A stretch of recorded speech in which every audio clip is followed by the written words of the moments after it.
نحمده ونصلي على رسوله الكريم اما بعد فاعوذ بالله من الشيطان الرجيم بسم الله الرحمن الرحيم رب اشرح لي صدري ويسر لي امري واحلل عقدة من لساني يفقهوا قولي۔ السلام علیکم ورحمۃ اللہ وبرکاتہ۔ ناظرین، پروگرام دعا کیجیے کے ساتھ آپ کی خدمت میں حاضر ہیں۔ آج ہم انشاءاللہ بیماری سے شفا کی دعائیں آپ کے ساتھ شیئر کریں گے۔ صحت اور بیماری انسانی زندگی کے ساتھ ساتھ ہیں۔ انسان کی زندگی کے کوئی بھی 2 دن ایک جیسے نہیں ہوتے۔ آج اگر انسان خوش ہے تو کل اداس ہوگا، اگر آج وہ اپنے جسم میں قوت محسوس کر رہا ہے تو کل بیمار ہو سکتا ہے۔ انسان کے اوپر دن میں بھی کئی بار مختلف طرح کی کیفیات گزرتی ہیں۔ کبھی انسان روحانی طور پر، جذباتی طور پر بیمار ہوتا ہے اور کبھی انسان جسمانی طور پر بیمار ہو جاتا ہے۔ بیماری کی کیفیت صحت کی کیفیت سے مختلف ہوتی ہے اور ہر انسان اس کو محسوس کر سکتا ہے۔ ایسی صورت میں انسان کو دوا کے ساتھ ساتھ اللہ سبحانہ وتعالیٰ کی طرف رجوع کرنا چاہیے اور اپنے لیے خوب دعائیں کرنی چاہیے۔ بعض اوقات بیمار خود اپنے لیے دعا نہیں کر سکتا تو بیمار کی عیادت کرنے والے اور بیمار کو دیکھنے والے، اس کے دوست، رشتہ دار، عزیز، اقربا اور ایون ہسپتال کا عملہ مریض کے لیے ایسی دعائیں پڑھ سکتا ہے جو اس کے لیے شفا یابی کا ذریعہ ہو سکتی ہیں۔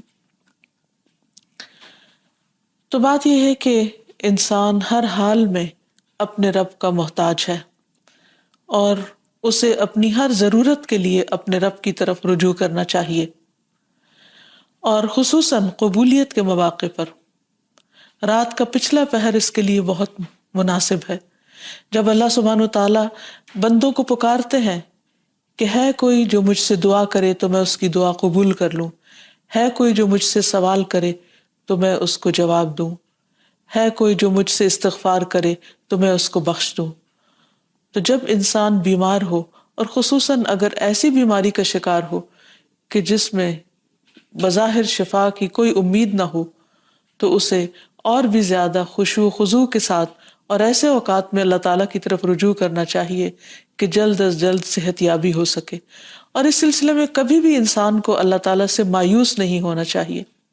پھر یہ بات یاد رہے کہ جب انسان دعا کرے تو اس سے پہلے اللہ سبحانہ وتعالیٰ کی تعریف کے کلمات کہنا نہ بھولے۔ تو آئیے آج ہم آپ کو دعا کرنے سے پہلے کچھ نئے کلمات بتائیں گے جو اللہ سبحانہ وتعالیٰ کی حمد و ثنا پر مبنی ہے۔ ربنا لک الحمد ملء السماوات والارض وملء ما شئت من شیء بعد اہل الثناء والمجد احق ما قال العبد وكلنا لك عبد اللهم لا مانع لما اعطيت ولا معطي لما منعت ولا ينفع ذا الجد منك الجد۔ اے ہمارے رب، تمام تعریفیں تیرے ہی لیے ہیں جن سے آسمان اور زمین بھر جائیں، اور اس کے بعد جو تو چاہے وہ بھی اس سے بھر جائے۔ تو ہی تعریف اور بزرگی کے لائق ہے۔ بندے جو کہتے ہیں تو ان کا سب سے زیادہ حقدار تو ہے، اور ہم سب تیرے بندے ہیں۔ اے اللہ، جسے تو عطا کرنا چاہے اس سے کوئی روک نہیں سکتا، اور جسے تو نہ دینا چاہے اسے کوئی دے نہیں سکتا، اور کسی مرتبے والے کی بزرگی تیرے سامنے کوئی فائدہ نہیں دے سکتی۔ یعنی اللہ سبحانہ وتعالیٰ کے علاوہ کوئی بھی اور ایسا نہیں ہو سکتا جو انسان کی مشکل کو آسان کر سکے۔ تو آئیے اس کے ساتھ ہم دیکھتے ہیں کہ بیماری کے اسباب کیا ہوتے ہیں، بیماریاں کیوں آتی ہیں۔ سب سے پہلی بات تو یہ کہ بیماری اللہ کے اذن سے آتی ہے۔ جب تک اللہ سبحانہ وتعالیٰ کا اذن نہ ہو، انسان پر کوئی کسی قسم کی مشکل آ نہیں سکتی۔ قرآن مجید میں آتا ہے ما اصاب من مصیبت الا باذن اللہ، جو بھی مصیبت آتی ہے وہ اللہ کے اذن سے آتی ہے اور وہ تقدیر کا حصہ ہوتی ہے، اور اس میں اللہ سبحانہ وتعالیٰ کی حکمت اور مشیت کار فرما ہوتی ہے۔ اور وہ کیا ہو سکتی ہے؟ مثلاً اللہ تعالیٰ کسی بندے کے ساتھ بھلائی کا ارادہ کرتے ہیں، اس کے گناہ معاف کرنا چاہتے ہیں، اس کو کسی خاص چیز کی سمجھ دینا چاہتے ہیں، تو اسے تکلیف میں مبتلا کر دیتے ہیں، کیونکہ بعض اوقات انسان زندگی میں اتنا مصروف ہوتا ہے اپنے روزانہ کے روٹین کے کاموں میں کہ وہ ٹھہر کر، رک کر، خاموشی کے ساتھ وقفہ لیے بغیر کوئی ایسی بات سوچتا نہیں کہ جو اسے سوچنی چاہیے، جو اللہ تعالیٰ چاہتے ہیں کہ وہ سوچے۔ تو جب انسان بیمار ہو جاتا ہے تو ایک اور کنڈیشن میں آ جاتا ہے، وہ آرام کی کیفیت میں آ جاتا ہے۔ ایسی صورت میں انسان کو وہ باتیں بھی سوچنے کا موقع مل جاتا ہے جو عام طور پر وہ نہیں سوچتا۔ پھر اسی طرح ہمیں ہمارا دین یہ بھی بتاتا ہے کہ بعض اوقات انسان پر بیماری یا کوئی بھی تکلیف اس کے اپنے ہاتھوں کی کمائی سے آتی ہے، یعنی اس کا اپنا کوئی گناہ یا قصور ہوتا ہے جس کی بنا پر اسے وہ تکلیف پہنچتی ہے۔ قرآن مجید میں آتا ہے وَمَا أَصَابَكُم مِّن مُّصِيبَةٍ فَبِمَا كَسَبَتْ أَيْدِيكُمْ وَيَعْفُو عَن كَثِيرٍ، اور تمہیں جو بھی مصیبت پہنچی تو وہ اس وجہ سے ہے جو تمہارے ہاتھوں نے کمایا، اور وہ بہت سی چیزوں سے درگزر کر جاتا ہے۔ اسی طرح بعض اوقات انسان کی بیماریاں اس کے کسی گناہ کا نتیجہ ہوتی ہیں۔ عمر رضی اللہ عنہ نے جب عباس رضی اللہ عنہ سے بارش کی دعا کرنے کے لیے کہا تو انہوں نے کہا اے اللہ، بے شک مصیبتیں گناہوں کی وجہ سے ہی نازل ہوتی ہیں اور انہیں صرف توبہ ہٹا سکتی ہے۔ پھر اسی طرح ایک اور روایت میں آتا ہے رسول اللہ صلی اللہ علیہ وسلم نے فرمایا جب بھی کسی رگ یا آنکھ کو نقصان پہنچتا ہے تو وہ کسی نہ کسی گناہ کی وجہ سے ہوتا ہے، لیکن جو تکالیف اللہ تعالیٰ ویسے ہی ٹالتا رہتا ہے وہ کہیں زیادہ ہو جاتی ہیں۔ پھر اسی طرح بعض بیماریاں انسانوں کے اعلانیہ گناہوں کی وجہ سے بھی ہوتی ہیں، جیسا کہ ایک حدیث میں آتا ہے جب کسی قوم میں بدکاری عام ہو جاتی ہے اور وہ اعلانیہ اس کا ارتکاب کرتے ہیں تو ان میں طاعون اور ایسی مختلف بیماریاں پھیل جاتی ہیں جو کہ ان سے پہلے گزرے ہوئے لوگوں میں نہ تھی۔ ابو امامہ باہلی سے روایت ہے کہ نبی صلی اللہ علیہ وسلم نے فرمایا جس بندے کو بھی بیماری سے پچھاڑ دیا گیا ہو تو اللہ تعالیٰ اسے جب بیماری سے اٹھاتا ہے تو وہ پاک ہوتا ہے۔ تو یہ ایک حقیقت ہے کہ انسان کے گناہ اس کے لیے مشکلات کا سبب بنتے ہیں۔ امام ابن القیم الجوزیہ لکھتے ہیں، ان کی ایک مشہور کتاب ہے الداء والدواء، بیماریاں اور علاج، اس میں وہ کہتے ہیں کہ کوئی بھی گناہ ایسا نہیں کہ جس کے اثرات نہ ہوں۔ انسان سے چھوٹی یا بڑی جو بھی کوئی غلطی صادر ہوتی ہے اس کے نتیجے میں کچھ نہ کچھ اثرات اس کی زندگی پر ضرور پڑتے ہیں۔ ہاں اگر اللہ تعالیٰ معاف کر دے تو وہ اور بات ہے، ورنہ ہر گناہ کی ایک تاثیر ہوتی ہے، اور ان تاثیرات میں سے ایک چیز یہ ہے کہ انسان مختلف قسم کی بیماریوں میں مبتلا ہو جاتا ہے۔ اسی لیے ہم دیکھتے ہیں کہ جب انسان بیماری میں مبتلا ہوتا ہے تو اللہ تعالیٰ اس بیماری کو اس کے گناہوں کا کفارہ بنا دیتے ہیں۔ جیسے حدیث میں آتا ہے کہ جس مسلمان کو کانٹا چبھے یا اس سے زیادہ کوئی تکلیف پہنچتی ہے تو اللہ تعالیٰ اس کے ذریعے اس کے گناہوں کو اس طرح دور کر دیتا ہے جس طرح درخت سے اس کے پتے جھڑتے ہیں۔ تو اس سے ہمیں یہ پتہ چلتا ہے کہ بیماریوں کے آنے کے مختلف اسباب ہوتے ہیں۔ بیماری بہرحال جس بھی وجہ سے آئے، لیکن اصل چیز دیکھنے کی یہ ہے کہ مومن کا رویہ کیا ہے۔ مومن کو اگر کوئی کانٹا بھی چبھتا ہے تو وہ اس پر صبر کرتا ہے۔ اس لیے بیماری یا تکلیف کے آنے پر انسان کو اللہ سے راضی رہنا چاہیے، شکوہ نہیں کرنا چاہیے، کیونکہ جو اللہ سے راضی ہو جاتا ہے کسی آزمائش پر، اللہ تعالیٰ بھی اس سے راضی ہو جاتا ہے۔ پھر اسی طرح اللہ تعالیٰ کا شکر ادا کرنا چاہیے، کیونکہ بیماری اس سے زیادہ شدید بھی ہو سکتی تھی۔ لہٰذا انسان کو اللہ تعالیٰ جس حال میں رکھے انسان اس پر شکر گزار رہے۔ پھر یہ کہ انسان کسی بھی بیماری میں کسی بھی قسم کی ہو اور زندگی کے کسی بھی حصے میں ہو، اس میں مایوس نہ ہو، پر امید رہے کہ بیماری دور ہو جائے گی۔ پھر اسی طرح اگر بیماری طول پکڑ جائے تو انسان کو گھبرانا نہیں چاہیے، کیونکہ ہر گزرنے والا لمحہ انسان کے درجات میں اضافے کا سبب بنتا ہے اور اس کے گناہ مسلسل جھڑتے چلے جاتے ہیں حتیٰ کہ انسان بالکل پاک صاف ہو جاتا ہے۔ پھر اسی طرح انسان کو بیماری کی حالت میں دوسروں سے شکوے شکایات نہیں کرنی چاہیے، کیونکہ بیماری اللہ کے اذن سے آتی ہے، اور جب انسان ہر ایک کے آگے رونے لگتا ہے تو گویا وہ اللہ تعالیٰ کا شکوہ کر رہا ہوتا ہے، جو چیز اللہ تعالیٰ کو پسند نہیں۔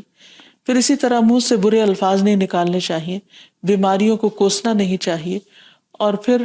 ایسے الفاظ نہیں ادا کرنے چاہیے کہ مجھے لگتا ہے کہ اس بیماری میں میری زندگی چلی جائے گی، یا یہ کہ کسی مریض کی عیادت کے لیے جا کر اس کو اس قسم کی بات نہیں کرنی چاہیے، خواہ کتنی ہی خطرناک بیماری کیوں نہ ہو، ہمیشہ اسے امید دلانے چاہیے، کیونکہ مایوسی کے الفاظ اور برے بھلے اور منفی قسم کی باتیں اللہ تعالیٰ کو پسند نہیں، اور انسان ویسے بھی جیسے سوچتا ہے پھر اس کے ایکشن اس کے مطابق ہونے لگتے ہیں۔ اب یہ ہے کہ انسان بیماری میں دوا ضرور کرے، کیونکہ حدیث میں آتا ہے کہ اللہ تعالیٰ نے کوئی بیماری ایسی نہیں اتاری جس کے لیے دوا نہ اتاری ہو۔ ہاں، جسے معلوم ہو اسے معلوم ہوتا ہے، اور جسے نہیں معلوم ہوتا اسے نہیں معلوم ہوتا۔ بعض اوقات اللہ تعالیٰ ڈاکٹر کے دل میں ڈال دیتا ہے اور اس کا علاج اس کو سمجھ میں آ جاتا ہے،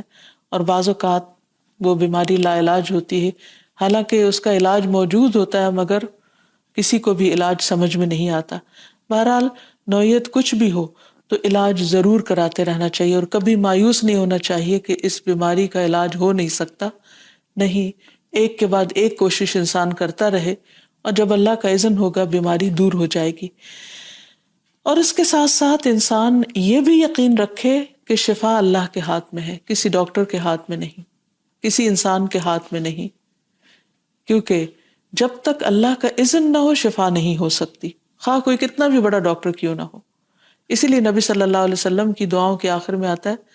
کہ لا شفا الا شفاؤک، کوئی شفا نہیں مگر تیری ہی شفا، یعنی جو اللہ سبحانہ وتعالیٰ اپنے بندے کو شفا عطا کرے۔ پھر اسی طرح یہ ہے کہ حضرت ابراہیم علیہ السلام نے اللہ سبحانہ وتعالیٰ کے بارے میں فرمایا تھا کہ وَإِذَا مَرِضْتُ فَهُوَ يَشْفِينِ، کہ جب میں بیمار ہوتا ہوں تو وہی مجھے شفا دیتا ہے، یعنی اللہ تعالیٰ ہی اس بیماری کو دور کرتا ہے۔ اسی طرح ایک اور روایت سے بھی پتہ چلتا ہے کہ شفا دراصل اللہ سبحانہ تعالیٰ کے ہاتھ میں ہے۔ حضرت عائشہ سے مروی ہے کہ رسول اللہ صلی اللہ علیہ وسلم دم کیا کرتے تھے اور یہ دعا پڑھتے تھے، امسح البأس رب الناس بیدک الشفاء لا یکشف الکرب الا انت، اے لوگوں کے رب تکلیف کو دور کر دے، تیرے ہی ہاتھ میں شفا ہے، تیرے سوا اس کو دور کرنے والا اور کوئی بھی نہیں۔ پھر اسی طرح انسان جب کسی بیمار کی عادت کے لیے جائے تو اس پر بھی دعا پڑھے اور اس کے لیے دعا کرے۔ رسول اللہ صلی اللہ علیہ وسلم نے فرمایا، جو مسلمان کسی ایسے بیمار کی عیادت کے لیے اس کے پاس آئے جس کی موت کا وقت قریب نہ آیا ہو اور 7 مرتبہ یہ پڑھے، اسأل اللہ العظیم رب العرش العظیم ان یشفی فلانا من وجعہ، میں اس عظمت والے اللہ سے سوال کرتا ہوں جو عرش عظیم کا رب ہے کہ فلاں کو اس کی تکلیف سے شفا عطا فرمائے، تو اللہ عز و جل اسے شفا عطا فرما دیتا ہے۔ اور پھر ہم دیکھتے ہیں کہ تمام انبیاء اپنی بیماریوں میں، تکلیفوں میں اللہ تعالیٰ کو پکارتے تھے، جیسا کہ ایوب علیہ السلام کی دعا قرآن مجید میں آتی ہے، اور ایوب جب اس نے اپنے رب کو پکارا کہ بے شک مجھے تکلیف پہنچی ہے اور تو رحم کرنے والوں میں سب سے زیادہ رحم کرنے والا ہے، تو ہم نے اس کی دعا قبول کر لی، بس اسے جو بھی تکلیف تھی اسے دور کر دیا، اور اسے اس کے گھر والے اور ان کے ساتھ ان کی مثل اور عطا کر دیے اپنے پاس سے رحمت کے لیے اور ان لوگوں کی یاد دہانی کے لیے جو عبادت کرنے والے ہیں۔ اسی طرح رسول اللہ صلی اللہ علیہ وسلم نے ایک اور موقع پر ایک صحابی عثمان بن ابی عاص الثقفی کو ایک دعا سکھائی۔ جب وہ نبی صلی اللہ علیہ وسلم کے پاس حاضر ہوئے، وہ کہتے ہیں مجھے اتنی تکلیف تھی کہ قریب تھا کہ وہ مجھے ہلاک کر دیتی، تو نبی صلی اللہ علیہ وسلم نے مجھے فرمایا، اس درد کی جگہ پر اپنا دایاں ہاتھ رکھو اور 7 مرتبہ کہو، بسم اللہ اعوذ بعزت اللہ وقدرتہ من شر ما اجد واحاذر، اللہ کے نام کے ساتھ میں پناہ مانگتا ہوں اللہ کی عزت کی اور اس کی قدرت کی اس شر سے جو میں محسوس کرتا ہوں، یعنی اس تکلیف سے بچنے کے لیے جو مجھے محسوس ہو رہی ہے اور جس سے میں خوف محسوس کرتا ہوں۔ عثمان کہتے ہیں کہ جب میں نے یہ پڑھا تو اللہ سبحانہ وتعالیٰ نے مجھے شفا عطا کر دی۔ پھر اسی طرح ہر بیماری سے شفا کی دعا نبی صلی اللہ علیہ وسلم نے سکھائی۔ عبداللہ بن عباس سے مروی ہے کہ نبی اکرم صلی اللہ علیہ وسلم نے فرمایا، جب کوئی شخص کسی ایسے مریض کی عیادت کرے جس کی موت کا وقت ابھی قریب نہ آیا ہو اور اس کے پاس 7 مرتبہ یہ دعا پڑھے، اسأل اللہ العظیم رب العرش العظیم ان یشفیک، میں عظمت والے اللہ جو عرش عظیم کا رب ہے اس سے دعا کرتا ہوں کہ وہ تمہیں شفا عطا کرے، تو اللہ تعالیٰ اسے اس مرض سے شفا عطا کر دے گا۔ پھر اسی طرح نبی صلی اللہ علیہ وسلم اگر کسی کو کوئی پھوڑا بنسی ہوتی تو اپنے لعاب دہن کے ساتھ زمین کی مٹی تھوڑی سی لے کر اس درد تکلیف والی جگہ پر لگاتے تو اس سے بھی شفا ہوتی۔ حضرت عائشہ کہتی ہیں کہ جب کسی انسان کے عضو میں کوئی تکلیف ہوتی، پھوڑا یا زخم ہوتا، تو نبی صلی اللہ علیہ وسلم اپنی انگلی اس طرح رکھتے، اور سفیان جو راوی ہیں انہوں نے اپنی شہادت کی انگلی زمین پر رکھی، پھر اسے اٹھا کر فرمایا بسم اللہ تربت اردنا بریقت بعدنا لیشفى به سقیمنا باذن ربنا،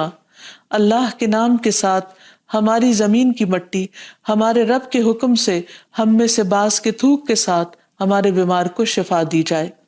یعنی لعاب دہن کا اپنا ایک اثر ہوتا ہے، اور لعاب دہن جو ہے ایک طرح سے دوا کا کام کرتا ہے، اور اللہ کا نام لے کر جب لعاب دہن لگایا جائے تو شفا ہوتی ہے۔ جیسے کہ ایک اور موقع پر نبی صلی اللہ علیہ وسلم نے ایک جلے ہوئے مریض کے اوپر یہی دعا پڑھ کر لعاب دہن لگایا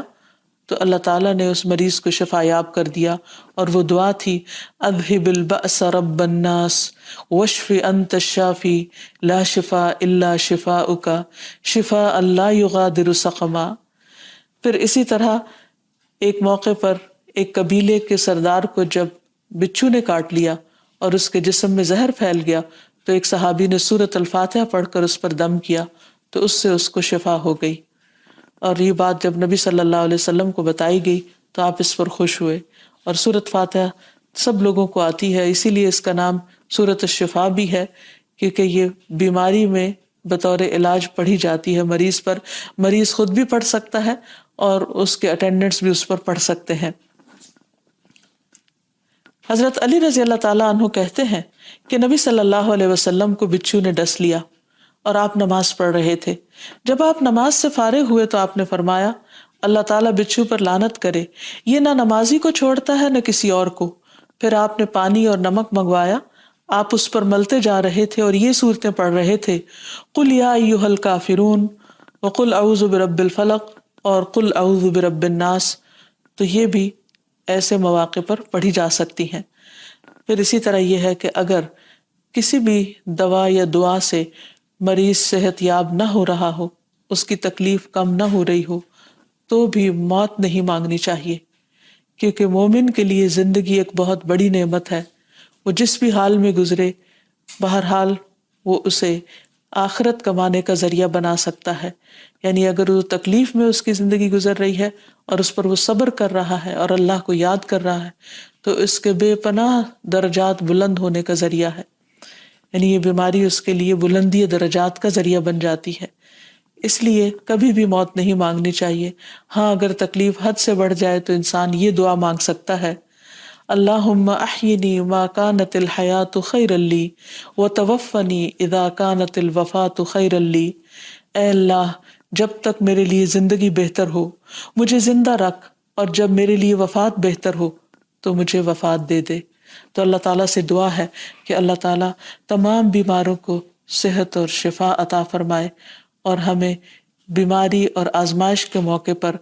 اپنی طرف رجوع کرنے کی توفیق دے، اور ہر طرح کے شرک اور ایسے کاموں سے بچائے جو اس کو ناراض کرنے والے۔ وآخر دعوانا ان الحمد للہ رب العالمین۔